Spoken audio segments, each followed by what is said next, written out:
What's up, guys? Welcome to another episode of SpeedSim. My name is Amy. And I'm E-House. And today we're just going to go over a little product that we got in from Airtech Studios. Now, this thing is just a battery extension unit for your ARP9 or ARP556. So both of these use the same stock. I believe that the G&G Raider 2.0 or something like that also uses the same stock, so these will all fit interchangeably between the ARP9, the ARP556, and the 2.0 G&G Raider L, or whatever they want to call it.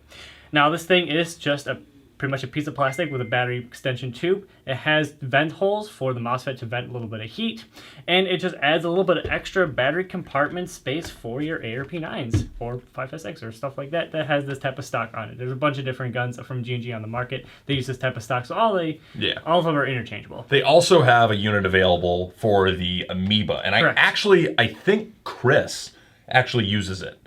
Yeah, so we actually have a little bit of experience with these guys before. So yeah, these guys are headquartered in Hong Kong, and they make a variety of plastic parts that are meant to be external adapters and upgrades for mostly, PDW and Honey Badger style guns. This adapter in particular, one feature that I noticed that I think is pretty clever is because the way it mounts on here would be kind of fragile and unstable if it wasn't, in any way really secured. They actually put these wings that are guides for the stock unit. So you do have the metal guide rods for the end of the stock.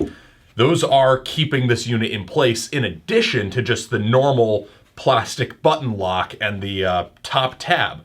So that was a good idea on their part, in my opinion. I think that that's something they did well. The other nice thing is, obviously, it being a battery extension, it gives you more room in here for bigger batteries. We actually were able to squeeze this 2500 milliamp battery in here. Normally, there's no way you could make this fit with the MOSFET, and while this battery is pretty damn big and you still have to really finesse it to get it to work, we were able to get it to work, but it takes a sufficient amount of effort that we actually aren't doing it right now. It still is a pain in the ass. I mean, the stock is pretty tight already to begin with, so getting this to fit every time on camera is really tough, but we did manage to get put in the stock and everything with the extension and with the top tab on top of it. It'll fit. It's going to take you a little bit of effort once you're on the field or at home or whatever you're shooting.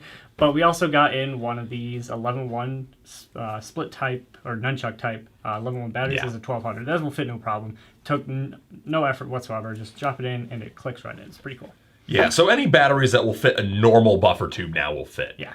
This is obviously not gonna, allow you to use crazy, ridiculous batteries, but normal buffer tube style batteries and normal batteries that would fit a buffer tube will work a lot better now because you'll have just that little bit of extra room and you won't have to worry about crushing the MOSFET. Exactly. Now, this guy does come in at $25, which is kind of a hefty price, especially for a piece of plastic extension tube, which I don't know exactly what the cost of making these type of things are, but for $25, it really comes down on how badly you need that battery space. Because even without the battery extension tube, I put in an 11-1 1000 battery in there, and it fits no problem. So it really comes down to your personal preference and how much extra battery storage means to you, really. But for $25, it's kind of up there. Yeah, it's kind of a hefty price tag for something like this, but at the same time, if you're using one of these for a longer game and you really do want to have that extra battery space, and you don't want to just carry extra batteries, then maybe this is worth it to you. I don't use the ARP9 in the first place because I don't like the stock design or anything about a gun this short, but, Amy, what's your thought on it? I mean, for me, it doesn't enhance my battery at all. I only use the 1000 milliamp hour batteries. For me, if I ever wanted to use a bigger battery, now I have the option to, because this video has been provided to us from Airtech Studios in the first place.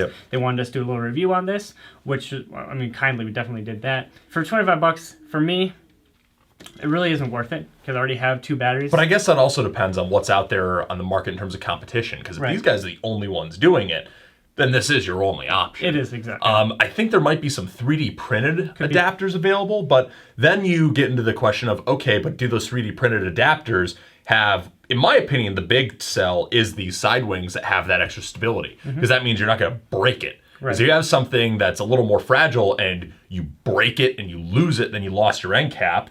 and then you have to replace that, and then you have to replace the actual extension itself. On top of the 3D printing stuff, this fits no problem on the ARP9. Everything has been manufactured perfectly. It clicks right in. The top little tab fits no problem as well, and everything fits nice and flush on everything. With the 3D printing, again, you run into that problem, like will it fit flush? Might you have to do a little bit of filing here and there, because 3D printing is, a little bit wonky at times. So you might have to do a little bit of filing, but again, it comes down to your personal preference. For me, I think it's a great little product.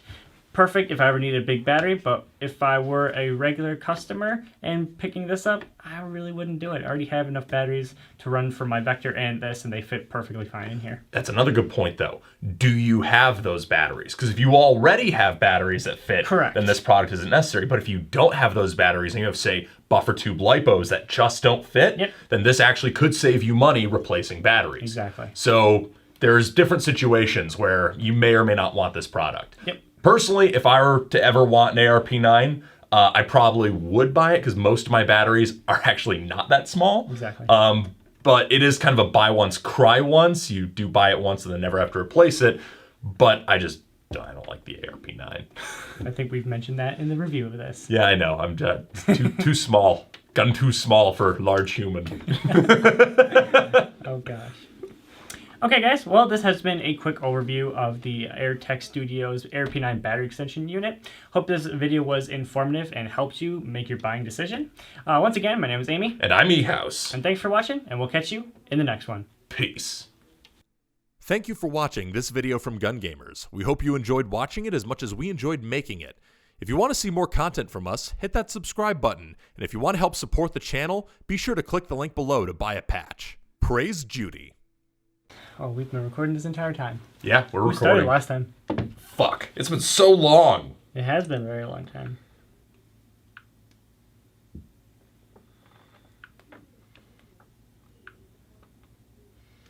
Is it a race, or are you just talking more shit about how bad I am at Siege? It's a race. Fucking ads on my own videos. Load. No, load. Which is a great Fuck. For popular and... No! I win, bitch! I win, bitch! What's up, guys? Welcome. I started, so you start. Damn it. I win, bitch! Let the record show I won the race. That didn't fucking matter, and there was no prize. There is a prize. The prize is pride and not starting. Ooh. Yeah.